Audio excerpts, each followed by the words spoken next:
Hello, beautiful people. Welcome back to the channel. If you're new here, hi, I'm Cindy.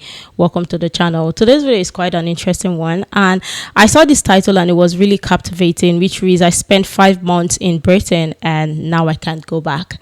Amazing, interesting. We're going to check this video together, and I love your thoughts on the comment section below. Again, I want to thank and appreciate everyone for the love and support on this channel, because look, you guys have been eating up those videos and enjoying and leaving your thoughtful comments as well. I love that. I love reading it. So yeah, we're gonna check this video together, and I've got a question. If you're not British, if you're from any other part of the world and you visited the UK before, or England or whatever before, what stood out for you aside what you used to hear from the news? I'd love you to share that in the comment section below. But yeah, let's dive right into this video.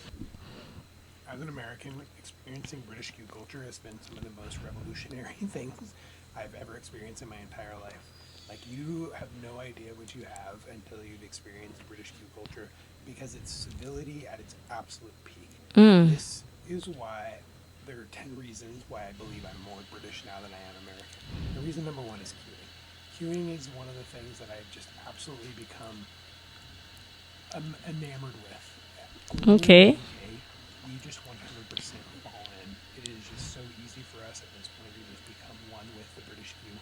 The first time I observed it when we were there, we were at a bus stop, and I noticed that everybody else was noticing the people around them, and I didn't really understand what was going on. But what they were observing is that everybody, when everybody was arriving and the order at which they were arriving, and then when the bus arrived, everybody lined up in the order at which they arrived. And of course, elderly and women with children essentially got allowed on first, and there was a quiet, like, go ahead, and everybody just sort of understood what was happening. And us as Americans, I fumbled through. I'm so sorry that I just fumbled through the whole thing, and I had children, and people let me on first, and it was painful. And so for everybody in London at that Battersea bus stop that let me on first, I'm sorry. I had no idea what was going on. I'm sure you heard the accent and understood, like, this yank, but I appreciated it, and it also led me into understanding deeply about, or taking a deeper dive into British culture, into why that was. And there is a deep need for fairness that I really, really developed an appreciation for while I was there. I have to pause it here, because again, this is the thing. That's why I love watching videos like this, because sometimes you're used to something and then you go somewhere else and you're met with something, and before you know, you just slowly adopt it, right? You just adapt it to it, and it becomes part of you. I love this. I love to see this, because majority of the time people don't even notice when they adopt a particular habit, right, that they weren't used to. But I love this. If you're British, let me know in the comment section below what was your what was actually your take, because again, people who's live there or who's been there may not really see this, or may not see this as anything, because it's something they're used to. But someone who isn't used to that may look at it and be like, oh wow, I love this, right? And so, cheers.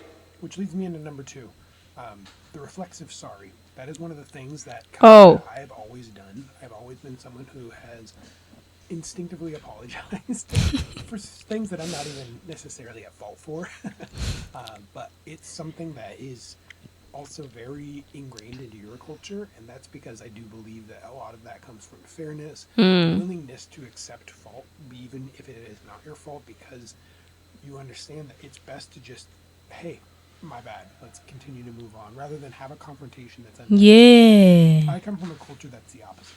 We're fine with confrontation because we would rather, the TV just turned off, we'd rather just win and be victorious, because that's just such an American trait. I do not like that about it, and I'm so glad to be away from that culture, and I cannot wait to embrace British culture of just, sorry, and then moving on with your life. Yeah, that you see that sorry part, people don't understand. Yeah, sorry cannot change what just happened, or cannot undo it, but it lightens the situation, and I wish lots of people would understand that. I have to pause it here to say this, because lots of people need to really understand that, and that's something that I really appreciate the British people for.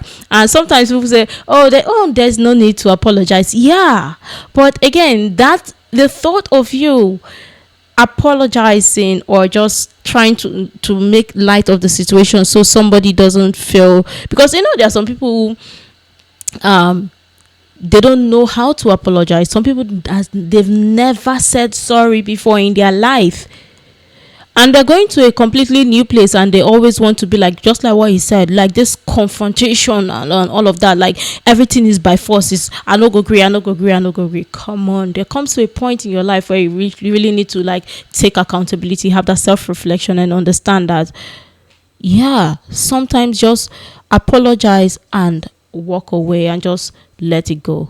Seriously. But I love that. I love that. If you're British, let me know in the comment section below. It's just an easy way. Yeah. Number 3 is driving culture in the UK. And this sort of plays into the first two because I believe the way people drive naturally permissively, and that is because of how people exist. They believe in a sense of fairness. They believe in a sense of allowing other people to get where they need to go safely. And that it's better to allow people to drive safely. Understand that everybody's going to get where they need to go. Yes. If everybody works together. And having driven all over England, like I've driven all 4 corners of England. Wow. It happens everywhere. Like people, you can see it happens in the north. It doesn't just happen. I've driven all over Yorkshire. I've driven all over Cumbria. I've driven all over Somerset and Warwickshire. I'm sure I'm butchering these names. And then I've driven all over Kent. All over Kent. It happens every single place, but everybody follows the same rules. Some of those rules I don't think I can say out loud because I think they're technically illegal. I don't want to get anybody in trouble, but everybody let me in with the same habits, if you catch my drift. And it was fine. And I hit my hazard button or my blinker, the opposite direction, because that's what you do. That's what everybody does. Loved it. I got everywhere I needed to go safely, and people understood what was happening. Loved that about it. Let me say this, because what he pointed here is something people need to really take note of, because again, sometimes I don't even understand why people just get on the road and they want to arrive to their destination like instantly. There's a reason why there are rules, or there's the speedometer is there, like there's a calculated amount of distance to get to your particular destination. And which would you rather pick, to get to your destination safely or to never arrive at your destination at all? Because people need to come to that awareness, because is it really necessary to drive at speed and never arrive at your destination, or maybe have an endanger somewhere? Right? Number 4, tea over coffee. Yay! Yes, there's coffee available. Obviously, coffee is an international or global thing that is available, but it's less about the actual beverage and more about what it represents. Tea has been present in British culture for millennia. Therefore, it is just it's very deeply ingrained, and it's more about the act of drinking tea and what it represents in British culture. And because of the tradition behind it, I think it has a lot more intrinsic meaning to British culture, and that is part of what I really appreciated. Now, its widespread availability made it a lot easier for me at one point to get, and so I ended up loading up on it. So I just ended up drinking it throughout my time in the UK, and now I became much more of a fan of the flavor, what's the word I'm looking for? The tradition of doing it, or not the tradition, but the act of doing it and creating it. I also fell in love with loose leaf tea, having a teapot, being able to make a teapot and have multiple cups of tea throughout the day. And then, there's just so many flavors and varieties. And also British tea is, where it's imported from, all of that is a little bit different than the other teas that I've had. If you get a cup of tea in America, if you can get a decent cup of tea in America, it's not the same. So, when you have British tea and compare it to teas that you've had maybe other places, I'm sure in India it's phenomenal and probably way up here, but what I've had in the UK I really enjoyed, so I just bring British tea bags with me everywhere. I have an entire cupboard of British tea here in Spain. Let me say this, and I love this. I love the fact that people go somewhere and they, again, like we said in earlier part of the video, that somebody goes somewhere, they adapt or they adopt their culture and want to take it as part of them. Now, I want to ask this question: if you're British, what does tea significantly mean to you or mean to your culture? So people will learn in the comment section below, because yeah, we may read it and just look at it like it's just tea, but again, something that is just is part of your culture. It is your culture. It is not just it's a cultural thing, right?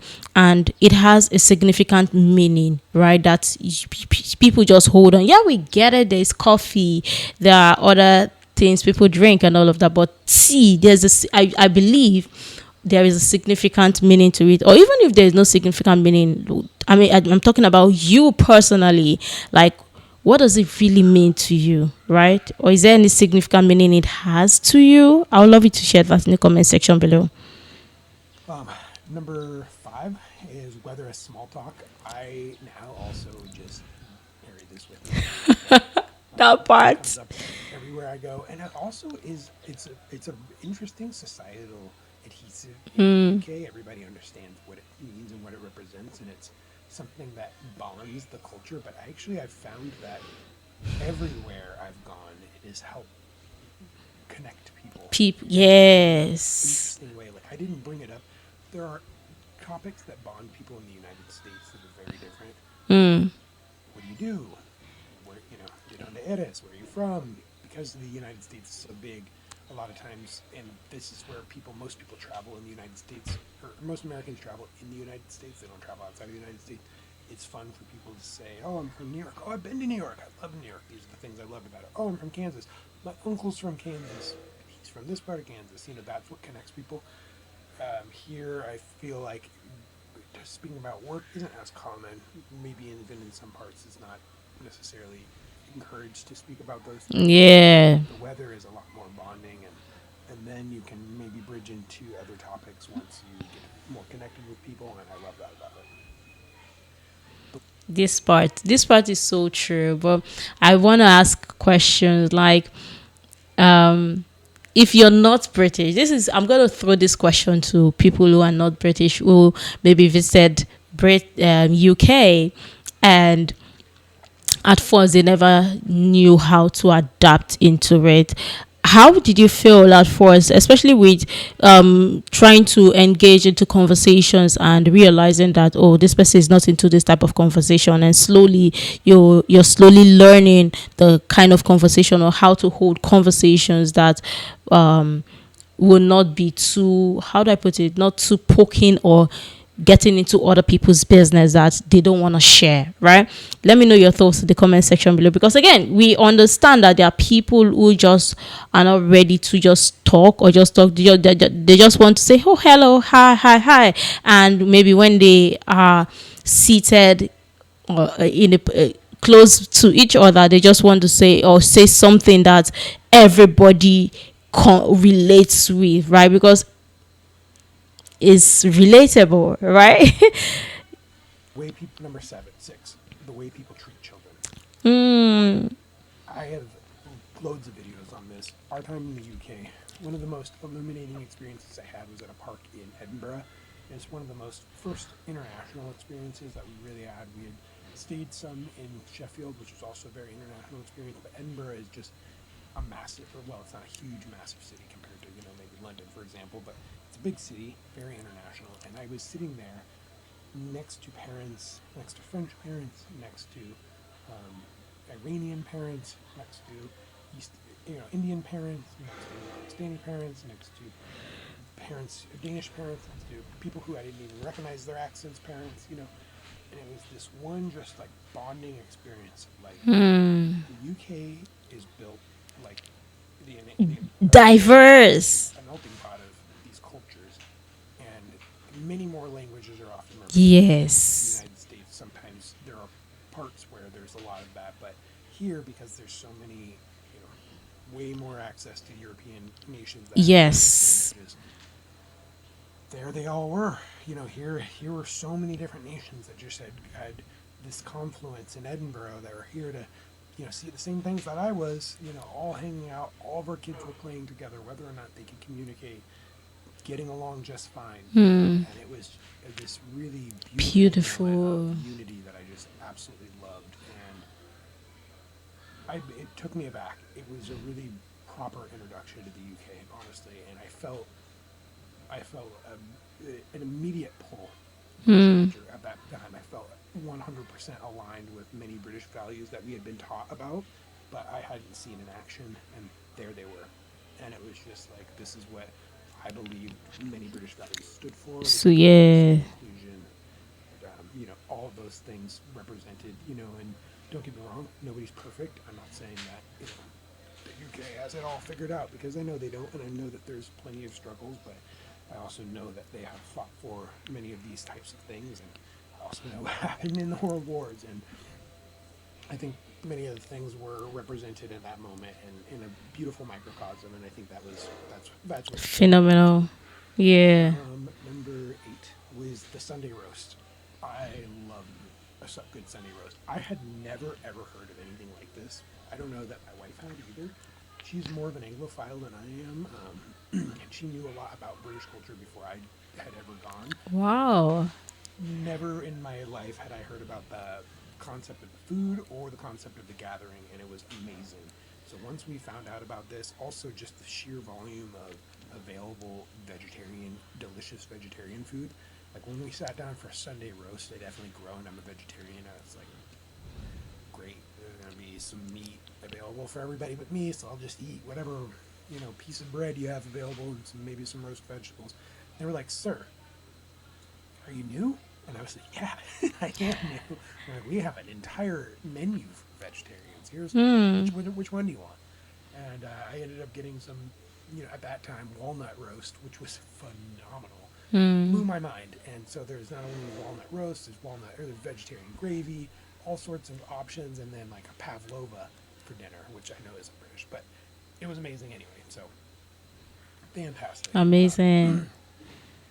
Number 9 is the greetings. The greetings I love. I mean, many of Ooh. them are, "You all right? Uh-huh. All right?" Or, varying degrees of "you all right" is acceptable. Um, and I love that about it. I picked those up before I left. I've since lost them a little bit because in Spain that's just not how you greet.